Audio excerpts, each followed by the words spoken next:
آج ہم آپ کو بتانے والے ہیں حضرت لوط علیہ السلام کی قوم کے بارے میں۔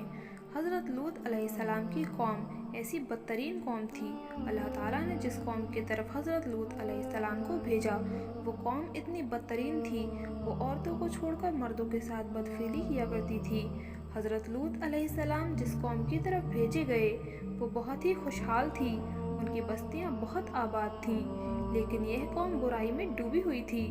لوگ خدا کو چھوڑ کر بتوں کو پوجتے تھے، بٹ ماری کرتے، اور سب سے بڑی برائی ان کے یہاں یہ تھی کہ وہ عورتوں کو چھوڑ کر لڑکوں کے ساتھ برا کام کرتے تھے۔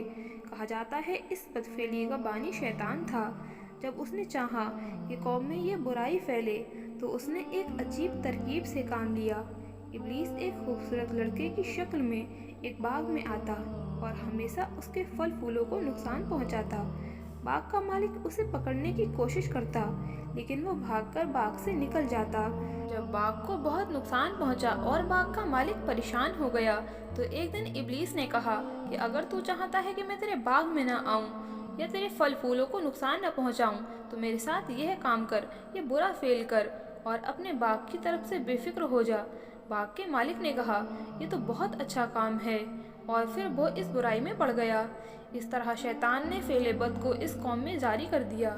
خدا کی طرف سے ہدایت کے لیے حضرت لوط علیہ السلام نے لوگوں کو اس فعل بد سے روکا اور ان کو ہر طرح سے سمجھایا اور خدا کا خوف دلایا، اور کہا کہ اگر تم برائی سے باز نہیں آتے تو خدا کا عذاب تمہیں دھر لے گا۔ لیکن لوگ اتنے بے شرم اور بے حیا ہو گئے تھے، بولے ہم پر خدا کا کوئی عذاب نہیں آئے گا، اگر تو سچا ہے تو عذاب لے آ۔ حضرت لوط پھر بھی ان کو سمجھاتے رہے اور ان کو خدا کی طرف دعوت دیتے رہے۔ اپنے چچا ابراہیم علیہ السلام کی طرح حضرت لوط علیہ السلام بھی مہمانوں کی بڑی عزت اور خدمت کرتے تھے۔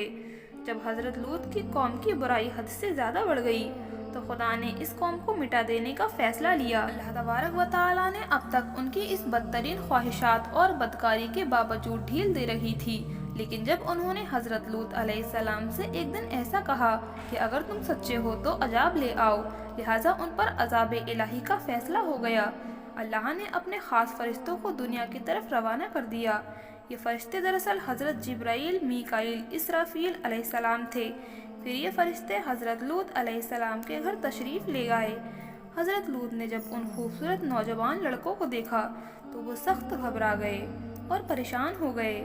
انہیں یہ خطرہ محسوس ہوا کہ اگر ان کی قوم کے لوگوں نے انہیں دیکھ لیا تو نہ جانے وہ ان کے ساتھ کیا سلوک کریں گے۔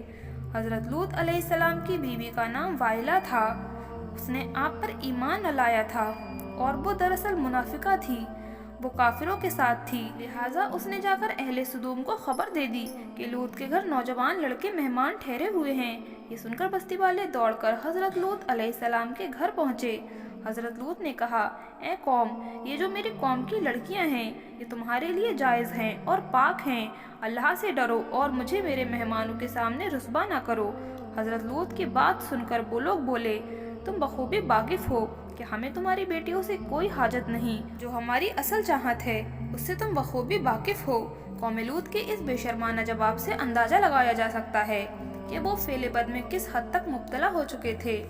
حضرت لوط نے گھر کے دروازے بند کر دیے اور ان نوجوانوں کو ایک کمرے میں چھپا دیا۔ ان بدکار لوگوں نے آپ کے گھر کو گھیر رکھا تھا اور ان میں سے کچھ گھر کی دیوار پر بھی چڑھنے کی کوشش کر رہے تھے۔ فرشتے یہ سب منظر دیکھ رہے تھے۔ جب انہوں نے حضرت لوط علیہ السلام کی بے بسی کا یہ عالم دیکھا تو حقیقت سے پردہ اٹھاتے ہوئے یوں فرمایا اے لوط، ہم تمہارے رب کے بھیجے ہوئے فرشتے ہیں۔ اس کے بعد حضرت جبرائیل علیہ السلام نے دروازے سے نکل کر اپنے پروں کی ہوا لوگوں کی آنکھوں میں لگائی اور وہ اندھے ہو کر گرتے پڑتے اپنے گھروں کو بھاگے۔ حضرت لوط کو حکم ہوا کہ وہ بستی چھوڑ دیں اور پیچھے پلٹ کر نہ دیکھیں۔ حضرت لوط علیہ السلام کو اللہ تبارک و تعالیٰ نے عذاب سے بچا لیا۔ حضرت لوط کی بیوی اور کافر قوم تباہ اور برباد ہو گئی۔ خدا نے بستی کو الٹ پلٹ کر دیا۔ اس قوم پر خدا نے پتھروں کی بارش کی اور ہر پتھر پر مرنے والے کا نام لکھا تھا، اس کا دنیا میں کوئی نام و نشان باقی نہ رہا۔